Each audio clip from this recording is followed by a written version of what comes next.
For years, buying a car in Florida came with a strange feeling. The price never stayed the price. The paperwork never stayed simple. And somehow, the final number always climbed.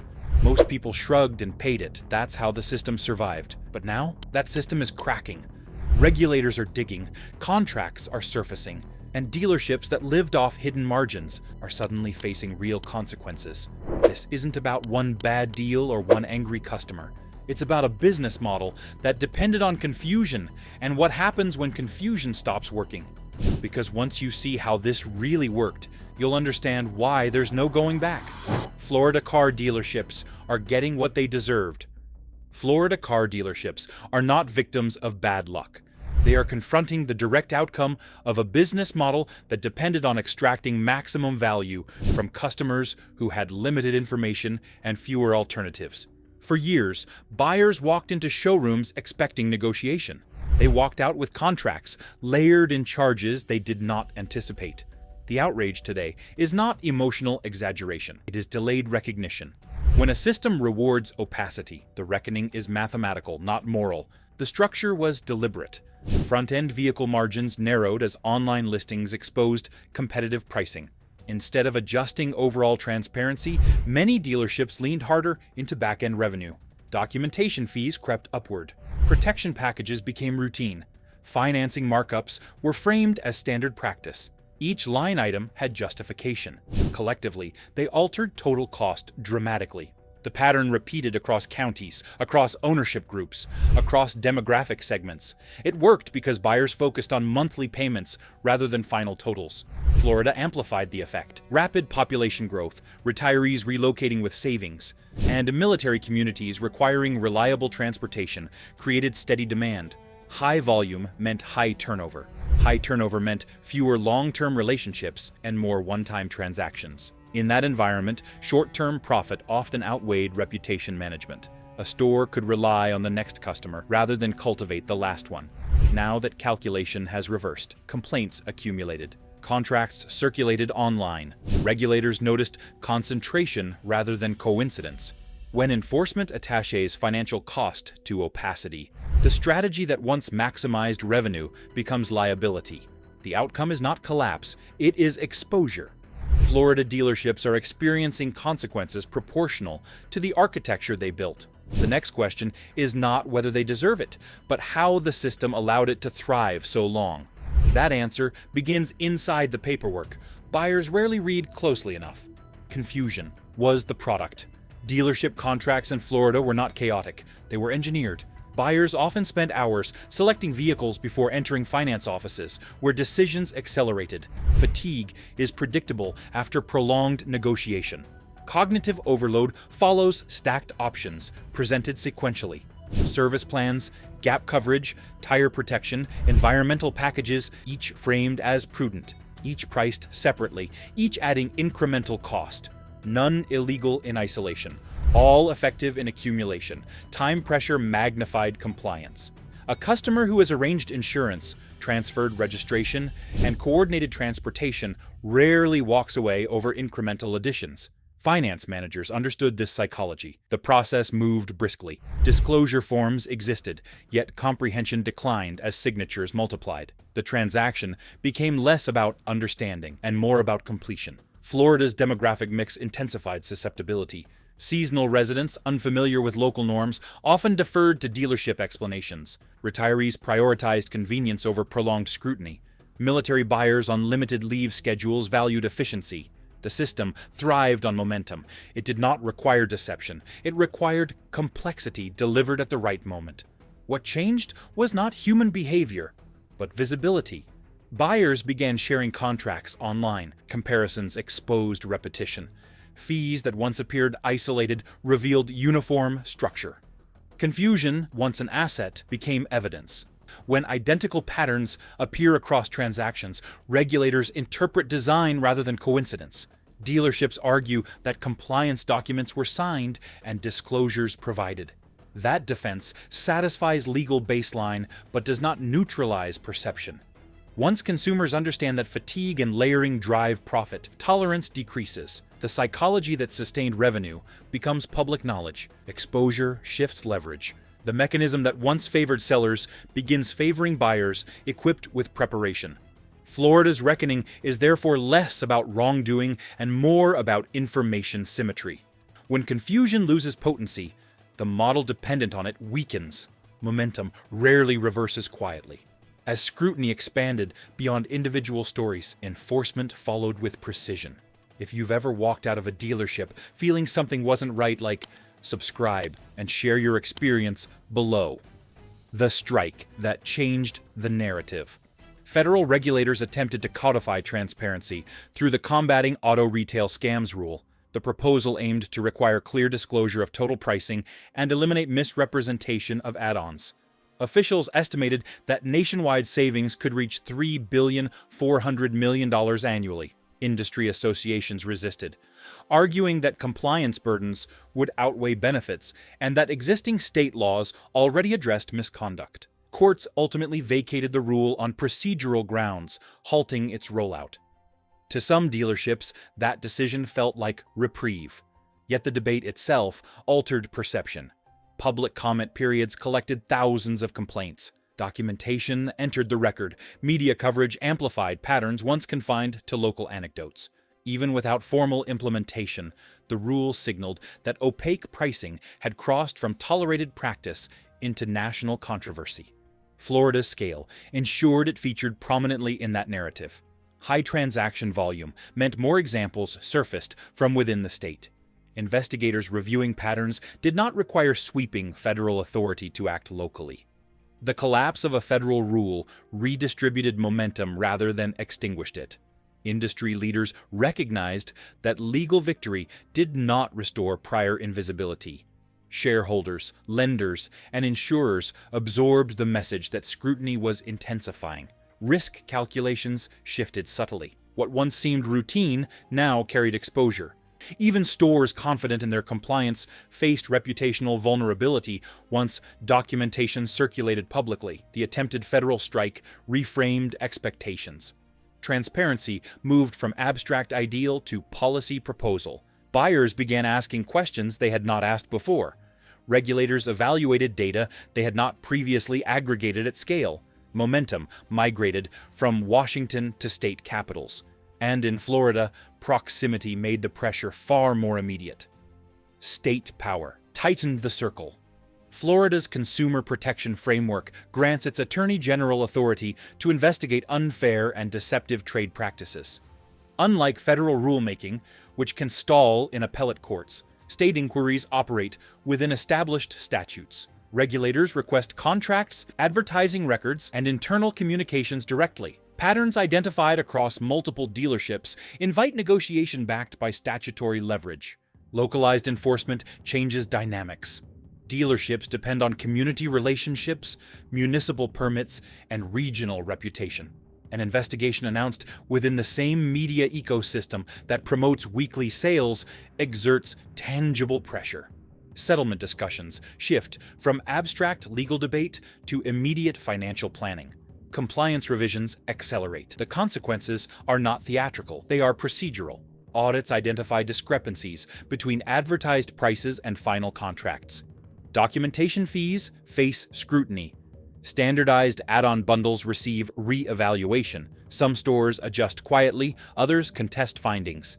The process unfolds incrementally, reshaping incentives without dramatic spectacle. Florida dealerships are not collapsing indiscriminately. They are recalibrating under sustained examination. The model built on layered opacity confronts an environment favoring clarity. For businesses that depended heavily on complexity, adaptation becomes imperative.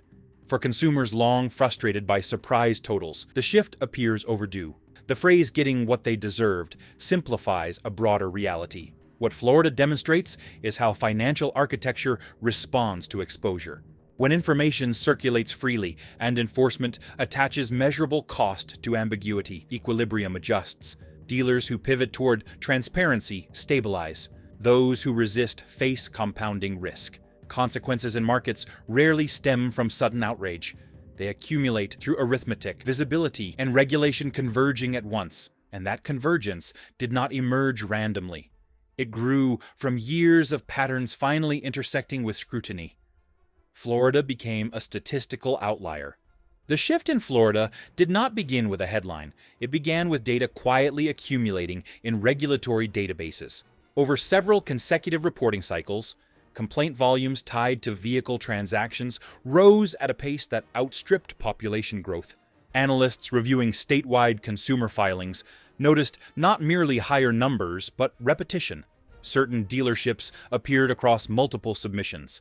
Contract structures described by separate buyers in different counties shared striking similarities. Patterns that might have been dismissed as isolated dissatisfaction began to resemble structural consistency. Florida's demographic profile amplified the effect. The state hosts a large retiree population with fixed incomes and heightened sensitivity to financing terms. It also contains substantial military communities, including active duty members and veterans accustomed to precise contractual language. When discrepancies arise in such environments, they are often documented carefully. Seasonal residents added another layer, purchasing vehicles for temporary stays and later comparing paperwork back home. The mix created cross-state visibility. A transaction completed in Jacksonville might be scrutinized months later in Ohio or New York, then reported to Florida authorities.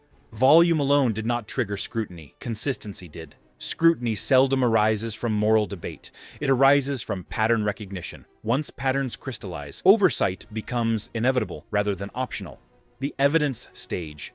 Regulatory inquiry rarely begins with rhetoric. It begins with document requests. Investigators examine contracts side by side, comparing advertised prices with final totals. They analyze whether optional products were clearly disclosed, whether documentation fees were described consistently, and whether financing terms align with promotional claims. The objective is structural mapping. If the same addendum appears across dozens of files with identical phrasing and similar cost escalations, regulators treat it as systemic practice rather than isolated error. Compliance audits follow procedural pathways. Agencies may request internal training materials, sales scripts, and incentive structures for finance managers.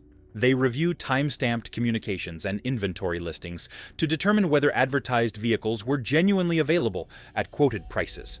The process resembles forensic accounting more than public spectacle. Documentation gaps, inconsistencies between marketing language and signed contracts, or unexplained fee variations become focal points. Emotional narratives from individual buyers are secondary. Evidence chains are primary.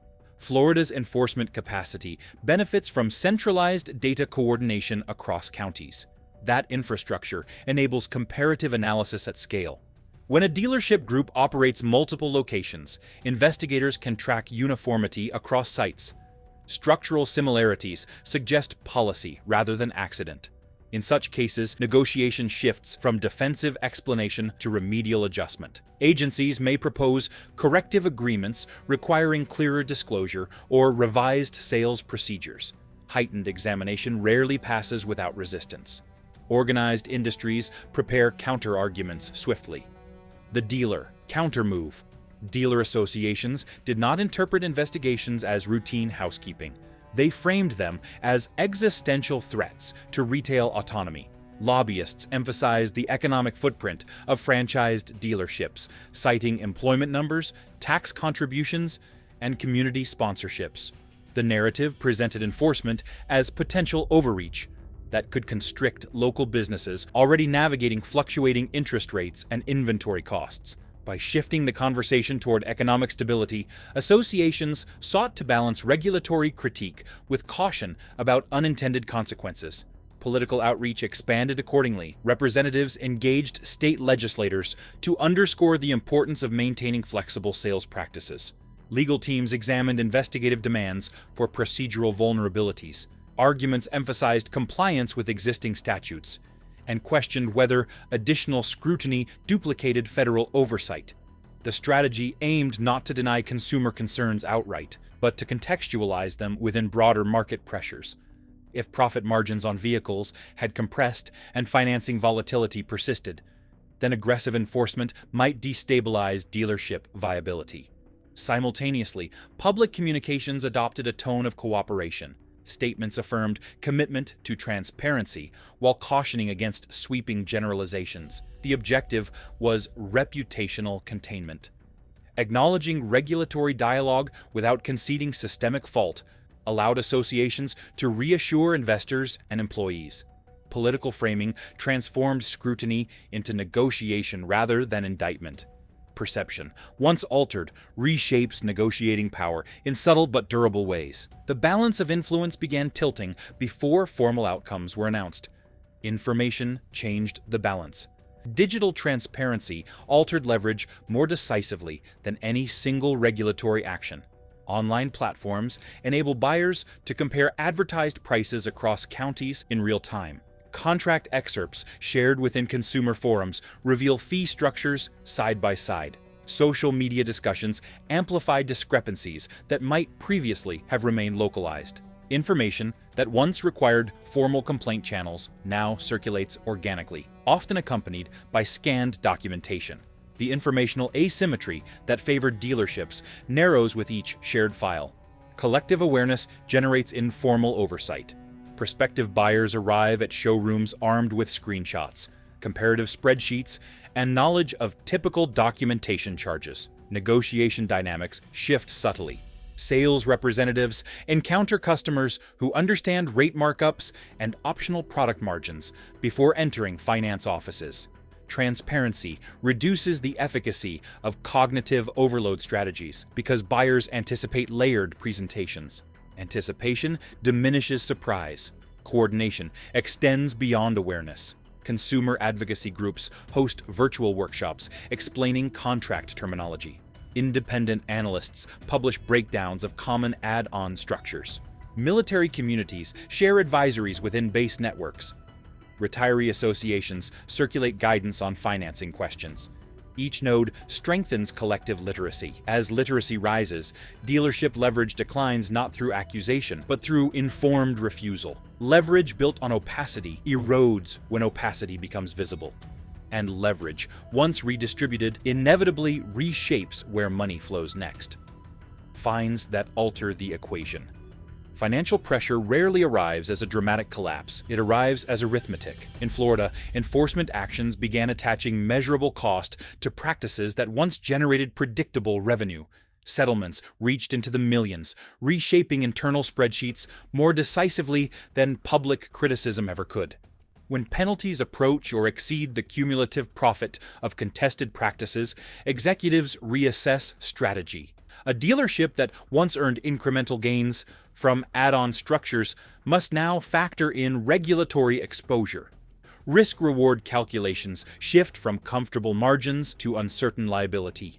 Multi-million-dollar consequences alter lending relationships as well. Floor plan lenders and financing partners scrutinize compliance histories more closely when enforcement appears sustained.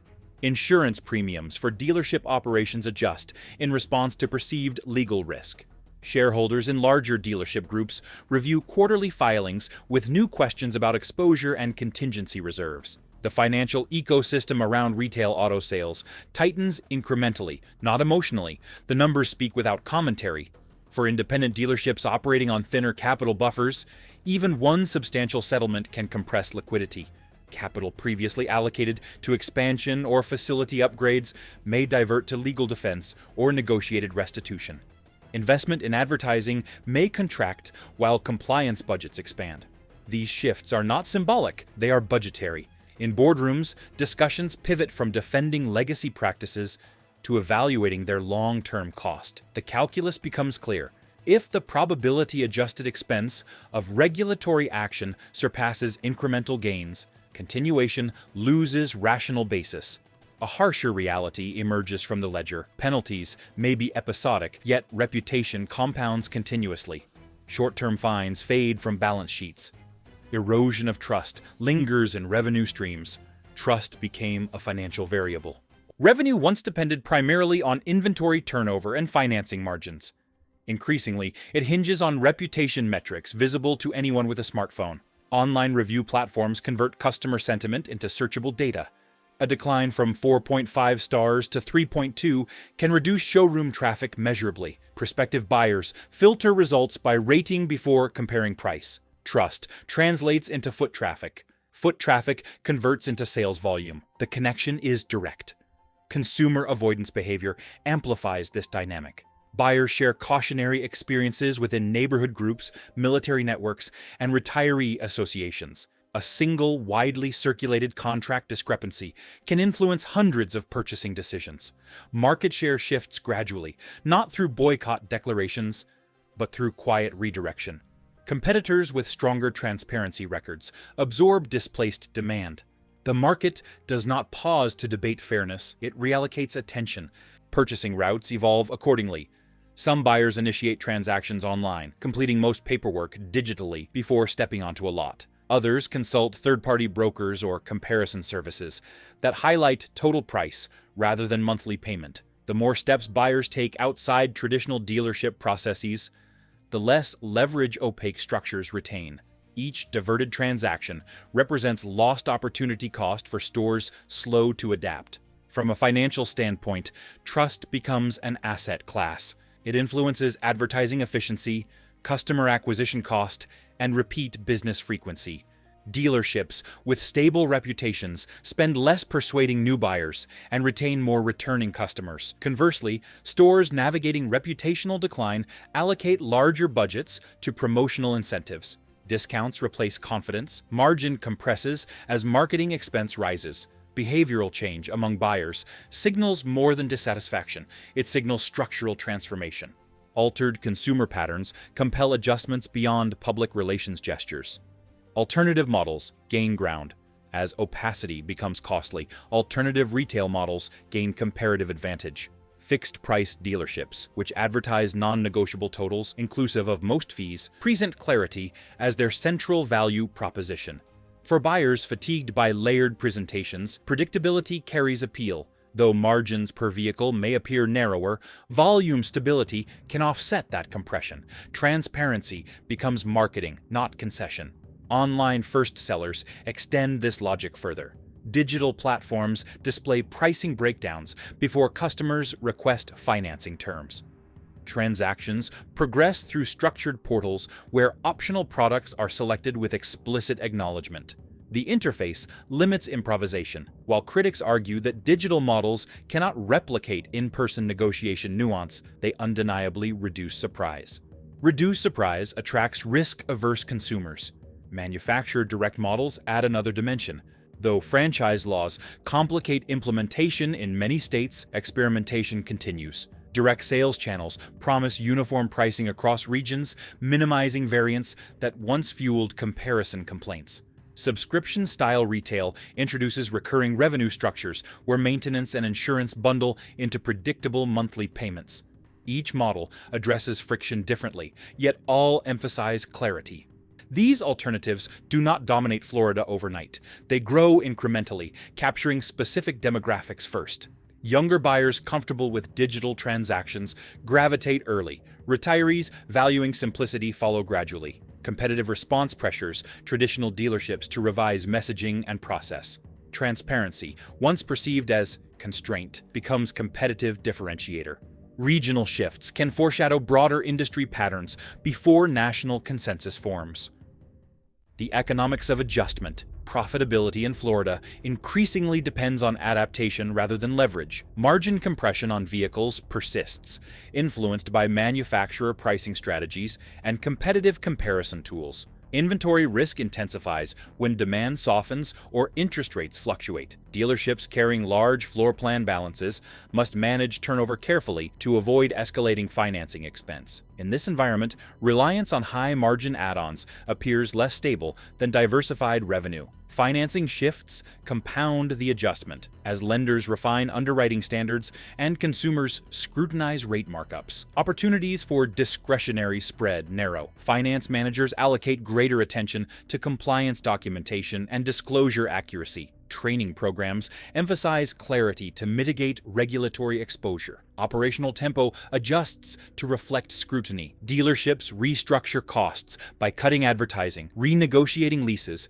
streamlining staff, and investing in compliance systems. These adjustments reflect strategic recalibration, not surrender. outcomes vary. Stores embracing transparency may stabilize revenue, while those resisting face volatility from penalties and reputational decline. The difference ultimately comes down to arithmetic and market alignment. Observant states and industry leaders take note whenever economic incentives realign within a major market. Other states are watching closely. Regulatory developments rarely remain confined within state borders, especially when they alter financial incentives. Florida's enforcement posture has attracted attention from attorneys general in neighboring and distant jurisdictions alike. Coordination calls among state offices increasingly include discussion of auto retail practices, disclosure standards, and investigative techniques. When one state refines audit methods or negotiates settlements that reshape dealership procedures, others evaluate the blueprint. Interstate precedent develops informally through shared legal theory and documented outcomes rather than through federal mandate. Legal staff examine consent agreements issued in Florida to determine whether similar statutory authority exists within their own consumer protection frameworks. If language regarding deceptive trade practices aligns closely, adaptation becomes feasible. Copycat investigations do not require identical facts. They require analogous legal grounding. Patterns observed in one jurisdiction raise questions elsewhere, particularly when dealership groups operate across state lines. A compliance adjustment adopted in Florida may cascade into neighboring markets to maintain uniform internal policy. Financial institutions also monitor these trends. Lenders with multi-state portfolios prefer predictable regulatory landscapes. If Florida demonstrates that enforcement can materially influence dealership behavior, credit committees in other regions may anticipate similar shifts. Anticipation itself can prompt precautionary alignment before formal investigations begin. Risk management rarely waits for explicit compulsion. Signals transmitted through regulatory networks travel farther than headlines alone. That broader awareness soon intersects with a different arena entirely: politics. Politics found a consumer issue. Auto pricing transparency offers rare bipartisan appeal. Few elected officials defend opaque contracts openly. In election cycles, narratives emphasizing fairness in everyday transactions resonate widely. Campaign speeches reference families navigating complex paperwork, retirees managing fixed incomes, and service members financing reliable transportation. Transparency becomes shorthand for accountability without invoking polarizing ideology. Political capital attaches to consumer protection framing. Legislators respond to constituent feedback amplified through digital platforms. Town halls increasingly feature questions about dealership pricing, interest rate disclosures, and documentation fees. Policy proposals may not always advance sweeping reform, yet public positioning matters. Statements supporting clarity signal alignment with voter concerns. For some officials, endorsing investigative efforts or proposing disclosure enhancements carries low political risk and visible benefit. Industry representatives engage simultaneously, emphasizing employment impact and local economic contributions. The debate evolves into balancing consumer safeguards with business viability. Political messaging frames enforcement either as necessary modernization or as potential regulatory excess. Each side crafts narratives calibrated for electoral contexts. The issue's potency lies in its universality. Nearly every household interacts with automotive retail at some point. Unlike abstract financial regulation, vehicle purchases are tangible experiences. Political discourse therefore gravitates toward relatable scenarios rather than technical statutory analysis. Transparency becomes symbol as well as policy. Momentum generated in electoral arenas inevitably influences operational environments. Shifts in rhetoric cascade inward to the showroom floor, where policies meet daily practice. Inside the dealership floor, structural change reverberates through compensation plans and internal hierarchies. Sales representatives traditionally earn commission tied to gross profit per vehicle. Finance managers derive income from extended service contracts, rate spreads, and protection products. When scrutiny intensifies and margins compress, these incentives face revision. Compensation committees weigh adjustments to reduce exposure while maintaining motivation. Altering pay structures alters culture. Finance offices, once high-margin centers, encounter tighter compliance oversight. Scripts evolve to emphasize disclosure clarity. Documentation processes lengthen as verification steps multiply. Some managers perceive these changes as constraint, others view them as stabilization. Ethical tension surfaces when legacy expectations collide with revised standards. Professionals accustomed to maximizing per-deal revenue recalibrate toward volume consistency and customer retention. Training programs expand as dealerships address regulatory risk through seminars and internal audits. Although new limits strain morale and reduce commissions, adaptation can stabilize income through higher customer satisfaction and repeat business. Cultural change varies by store, yet peer comparison gradually aligns practices toward transparency and reduced disputes. Changes on the floor foreshadow broader transformation across consumer relationships. Reconfigured incentives ultimately reshape the dynamic between seller and buyer.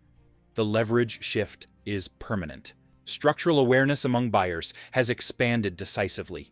Information once accessible only through specialized knowledge now circulates freely. Consumers compare total purchase costs across counties, review financing terms before visiting showrooms, and consult community forums to interpret contractual language. Negotiation transparency grows not through confrontation, but through preparation. Prepared buyers exert quiet leverage. Cultural change follows information access. Younger generations approach automotive retail with expectations shaped by online commerce standards, clear pricing, visible fees, and rapid comparison. Retirees increasingly adopt similar habits, assisted by digital literacy programs and peer networks. The collective baseline shifts toward inquiry rather than assumption. Dealerships encountering informed customers adjust tone and process accordingly. Florida became an inflection point because its scale magnified friction and accelerated response. High transaction volume exposed patterns quickly, forcing recalibration. Once buyers internalize structural awareness, reversal becomes unlikely. Transparency expectations normalize behavior. The leverage shift redistributes informational advantage, reshaping negotiation. When one major market changes durably, others begin recalibrating their expectations accordingly. What's happening in Florida isn't just a local story. It's a preview of where this entire industry is heading. When information spreads, leverage shifts, and business models built on confusion start to break. The next time you walk into a dealership, the rules won't be the same, and neither will your expectations. If you've ever had a deal that didn't feel right, share your experience in the comments. If this breakdown helped you see the system more clearly, hit like. And if you want more deep dives that expose how these markets really work, subscribe now so you don't miss what's coming next.